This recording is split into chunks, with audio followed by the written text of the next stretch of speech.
எனக்கு அன்பான தேவ ஜனமே, இந்த அதிகாலையிலே அமர்ந்து இந்த வார்த்தையை கேட்டுக்கொண்டிருக்கிற என் அருமையான தெய்வ பிள்ளையே, ஒருவேளை உன் நாட்களில் உன் நடையின் பலன் குறைந்து போகலாம்.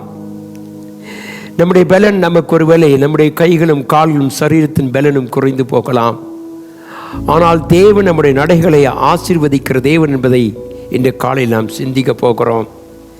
வேதத்தை வாசிக்கும் பொழுது யோபின் புஸ்தகம் 18ஆம் அதிகாரம் 7வது வசனத்தை வாசித்தோமானால், அவன் பலனாய் நடந்த நடைகள் குறைந்து போகும், அவன் ஆலோசனை அவனை விலப்பண்ணும், அவன் தன் கால்களில் வலையில் அகப்பட்டு வலை சிக்கலில் நடக்கிறான். யார்?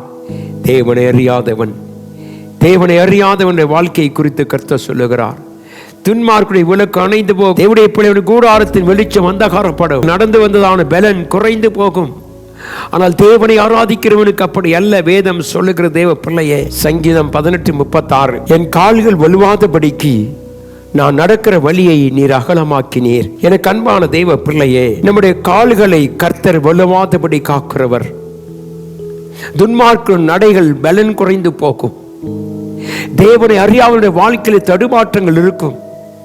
ஆனால் சங்கீதக்காரன் சொல்லுகிறான், கர்த்தாவே, என் கால்கள் வலுவாதபடிக்கு நான் நடக்கிற வழியை நீர் அகலமாக்கினீர்.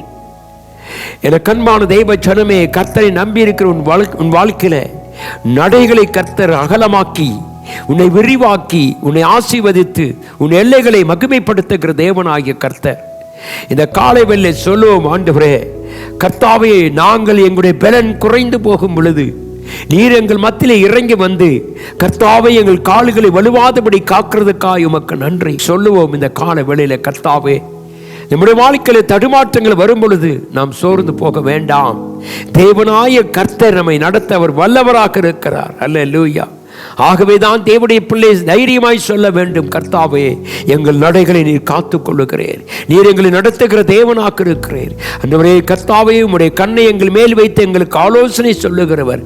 ஒவ்வொரு நாளும் நடைகளை நீர் பாதுகாத்து நடத்துகிறதுக்காய் உமக்கு நன்றி என்று சொல்லுவோம். தேவ பிள்ளையே, நீதிமொழியின் புஸ்தகம் 4ஆம் அதிகாரம் 12ஆம் வசனத்தை வாசிக்கும் பொழுது, நீ அவைகளில் நடக்கும் போது உன் நடைகளுக்கு இடுக்கண் உண்டாவதில்லை, நீ அவைகள் ஓடினாலும் இடர மாட்டாய்.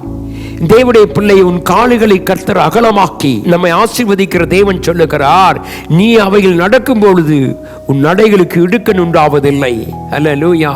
எத்தனை பெரிய ஒரு ஆசீர்வாதம்! உன் வழிகளை கர்த்தர் ஆசீர்வதித்து காட்டும் பொழுது அவன் சொல்லுகிறான், ஆண்டவரே, நாங்கள் அவைகளை நடக்கும் போது உன் நடைகளுக்கு இடுக்கண் உண்டாவதில்லை, நீ அவைகள் ஓடினாலும் நீ இடர மாட்டாய். எனக்கு அன்பான தேவ பிள்ளையே, உன் பாதையை கர்த்தரிடத்தில் செம்மைப்படுத்தும்படியை கேள்.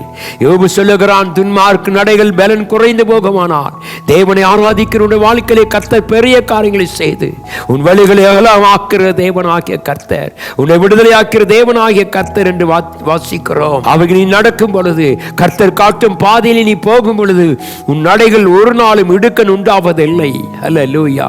ஏனென்றால் அவன் நடத்துகிற தேவன், வானத்துக்கு பூமிக்கும் சகல அதிகாரம் படைத்த ஆண்டவர் உன்னை நடத்துகிறார் என்று சொன்னால் அதில் இக்கட்டுகள் இருப்பதில்லை, போராட்டம் இருப்பதில்லை. ஏனென்றால் அவர் உனக்கு முன்னாக போய் உன் கோல்நாள் வழிகளை ஏறாக்குகிறவராக இருக்கிறார். எனக்கு அருமையான தெய்வ ஜனமே, இன்றைக்கு உன்னுடைய வாழ்க்கையிலே உன் வழிகளை கர்த்தர் ஆசீர்வாதம் கொடுக்கும்படியா இந்த காலையிலே கேள். கர்த்தாவே, எங்கள் வழிகளை நீர் நடத்துவீராக, உம்முடைய பாதையில் எங்களை நடத்துவீராக, உம்முடைய சித்தத்தின்படி எங்களை நடத்துவீராக, உம்முடைய கண்ணை எங்கள் மேல் வைத்து நடத்துவீராக. ஏனென்றால் நீ நடத்தும் பொழுது எங்கள் வாழ்க்கையில் இடர்கள் உருவாவதில்லை, போராட்டங்கள் வருவதில்லை, பிரச்சனை வருவதில்லை. ஏனென்றால் நீரே எங்களுக்கு போதுமானவராக இருக்கிறேன். அந்த நம்பிக்கையோடு இந்த காலைவெளியில நம்முடைய வழிகளை கர்த்தருக்கு ஒப்புக் கொடுப்போம். கர்த்தர் நம்மை ஆசீர்வதித்து மகிமைப்படுத்துவாராக. கண்களை மூடி நாம் கர்த்தரை நோக்கி பார்ப்போம். எங்கள் கிருபாசனத்தில் அமர்ந்திருக்கிற எங்கள் தேவனாகிய கர்த்தாவே, உமக்கு முன்பாக நாங்கள் வருகிறோம் ஐயா. எங்கள் நடைகள் தாறுமாறாக இருக்கிறதப்பா. எங்களுடைய சிந்தனைகளும் எங்கள் யோசனைகளும் தாறுமாறாக இருக்கிறதானால் நீர் எங்களை பொறுப்பேற்று நடத்தும் பொழுது எங்கள் வழிகளை நீர் ஆசீர்வதிக்கிறதுக்காய் ஸ்தோத்திரம் ஆண்டவரே. இந்த கால வேளைக்காய் உமக்கு நன்றி. உம்முடைய பிள்ளைகள் தடுமாறும் பொழுதெல்லாம் உன் வலதுகரம் பிடித்து கர்த்தாவை ஆசீர்வதித்து அவர் வழிகளில் எந்த இடுக்கணும் இல்லாதபடி நீர் பாதுகாத்து வழி நடத்தும்படியாய் இயேசுவின் நாமத்தில் ஜெபிக்கிறேன் எங்கள் அன்பின் நல்ல பிதாவே.